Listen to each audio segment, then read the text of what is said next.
Aturan PPKM pemerintah pusat memutuskan jika sekolah tatap muka terbatas sudah bisa dilakukan pada wilayah PPKM level 3, level 2, dan level 1. Dimulainya sekolah tatap muka juga bersinergi dengan berjalannya program vaksinasi tenaga pengajar dan anak-anak sekolah di atas usia 12 tahun. Meski begitu, sekolah hanya boleh melakukan belajar tatap muka dengan aturan kapasitas maksimal 50%. Belajar 2 jam dalam sehari, dan berlangsung 2 kali dalam seminggu. Di DKI Jakarta yang sudah masuk wilayah PPKM level 3, sebanyak 610 sekolah sudah melakukan uji coba secara bertahap. Di bulan September, 1.500 sekolah, dan di awal bulan Januari 2022, seluruh sekolah sudah melakukan belajar tatap muka dengan protokol kesehatan yang ketat dan disiplin. Di setiap sekolah akan ada Satgas Covid untuk mengawasi, menjaga, mengawal. Orang tua diminta dukungannya untuk memastikan anak-anak disiplin protokol kesehatan ketika pergi dan pulang sekolah, dan akan menyiapkan pengawas di tempat umum. Tim TV One mengabarkan. Sebenarnya untuk level PPKM 1 sampai dengan 3, pembelajaran tatap muka terbatas itu diperbolehkan sekarang ya. Jadi ya semuanya yang masuk PPKM level 1 sampai 3 itu boleh melaksanakan tatap muka. Namun bagi sekolah-sekolah di level 1 dan 3 yang guru dan tenaga pendidiknya sudah lengkap divaksinasi, mereka wajib melaksanakan pembelajaran tatap muka terbatas, memberikan opsi tatap muka terbatas. Tapi yang sangat penting adalah ini bukan memaksakan orang tua dan murid untuk melaksanakan untuk pergi ke sekolah tatap muka. Itu adalah hak mereka untuk menentukan apakah anak-anaknya mau masuk ke sekolah atau mau melanjutkan PJJ. Dan pembelajaran tatap muka terbatas ini bukan seperti sekolah biasa. Contohnya di SD, SMP, dan SMA maksimal 18 murid per anak yang boleh di dalam satu kelas. Untuk PAUD misalnya 5 anak yang diperbolehkan, dan di perguruan tinggi itu ada standarnya sendiri dari Dirjen Dikti bagaimana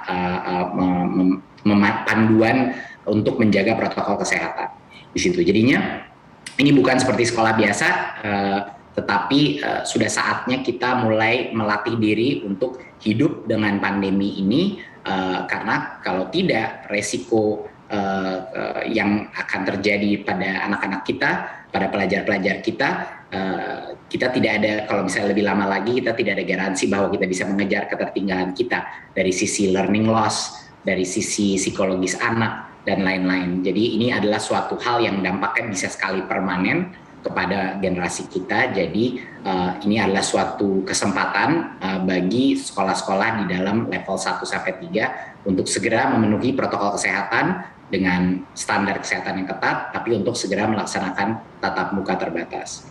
Jadinya banyak sekali ada juga mispersepsi ya bahwa harus divaksin dulu baru boleh tatap muka. Itu tidak benar, bahwa sebenarnya semua di level 1 dan 3 diperbolehkan melaksanakan tatap muka terbatas tapi dengan protokol kesehatan. Iya, hari ini sebagian sekolah telah melakukan pembelajaran tatap muka. Kita akan bahas mengenai hal ini, bagaimana kesiapan sejumlah sekolah. Kita akan berbincang bersama dengan Komisioner KPAI, ada Ibu Retno Listiarti. Assalamualaikum, selamat pagi Bu Retno. Selamat pagi Mbak Maria dan Mas Bayu. Halo, sehat Ibu hari ini? Alhamdulillah sehat. Alhamdulillah. Oke, sebelum kita berbincang Bu, kita akan lihat dulu ya, kita akan pantau dulu bagaimanakah persiapan pagi hari ini di salah satu sekolah di DKI Jakarta. Sudah ada rekan kita Hijul Akbar. Hijul, selamat pagi. Selamat pagi. Ya pemirsa, untuk hari ini sudah ada ratusan sekolah yang sudah memulai pembelajaran tatap muka. Salah satunya adalah di SMK Negeri 32 Jakarta yang tepatnya berada di Tebet, Jakarta Selatan. Kami akan perlihatkan untuk suasananya pagi hari ini. Jadi untuk siswa atau peserta didik yang tiba di sini nantinya akan menemui guru-guru yang berada di meja di depan SMK Negeri 32. Di sini harus memperlihatkan surat persetujuan dari orang tua bahwa mereka ini diperbolehkan untuk datang ke sekolah untuk mengikuti pembelajaran seperti itu. Dan hal ini juga sudah sesuai dengan SKB 4 Menteri dari Menkes, kemudian Mendikbud, dan Menak dan juga Mendagri, di mana mereka ini harus mendapatkan persetujuan terlebih dahulu dari orang tua untuk mengikuti pembelajaran di sekolah secara langsung. Dan memang kami pantau sejak pagi tadi, memang untuk sekarang ini sudah sedikit pemirsa, namun pagi hari tadi kami pantau banyak memang anak-anak sekolah dari kelas 10 yang tiba di SMK ini.